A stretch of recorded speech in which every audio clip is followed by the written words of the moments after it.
साबिक वज़ीर ख़जाना मिफ्ता इस्माइल ने PTI माशी कारकर्दगी खाया पिया कुछ नहीं गिलास तोड़ा 12 आने करार दे दी। कहा हुकूमत 2 साल में कर्ज 25,000 से 36,000 पर ले गई, लेकिन टैक्स आमदनी वहीं खड़ी है।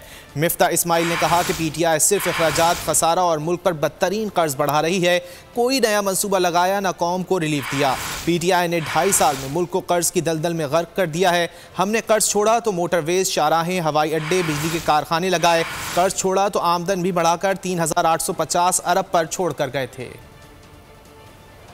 साबिक वज़ीर ख़जाना मिफ्ता इस्माइल ने PTI माशी कारकर्दगी खाया पिया कुछ नहीं गिलास तोड़ा 12 आने करार दे दी। कहा हुकूमत 2 साल में कर्ज 25,000 से 36,000 पर ले गई, लेकिन टैक्स आमदनी वहीं खड़ी है।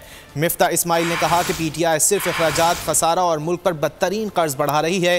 कोई नया मनसूबा लगाया न कौम को रिलीफ दिया। PTI ने 2.5 साल में मुल्क को कर्ज की दलदल में गर्क कर दिया है। हमने कर्ज छोड़ा तो मोटरवेज, शाहराहें, हवाई अड्डे, बिजली के कारखाने लगाए।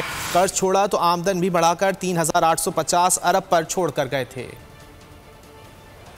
साबिक वज़ीर ख़जाना मिफ्ता इस्माइल ने PTI माशी कारकर्दगी खाया पिया कुछ नहीं गिलास तोड़ा 12 आने करार दे दी। कहा हुकूमत 2 साल में कर्ज 25,000 से 36,000 पर ले गई, लेकिन टैक्स आमदनी वहीं खड़ी है। मिफ्ता इस्माइल ने कहा कि PTI सिर्फ अखराजात, खसारा और मुल्क पर बदतरीन कर्ज बढ़ा रही है। कोई नया मनसूबा लगाया न कौम को रिलीफ दिया। PTI ने 2.5 साल में मुल्क को कर्ज की दलदल में गर्क कर दिया है। हमने कर्ज छोड़ा तो मोटरवेज, शाहराहें, हवाई अड्डे, बिजली के कारखाने लगाए। कर्ज छोड़ा तो आमदन भी बढ़ाकर 3,850 अरब पर छोड़ कर गए थे।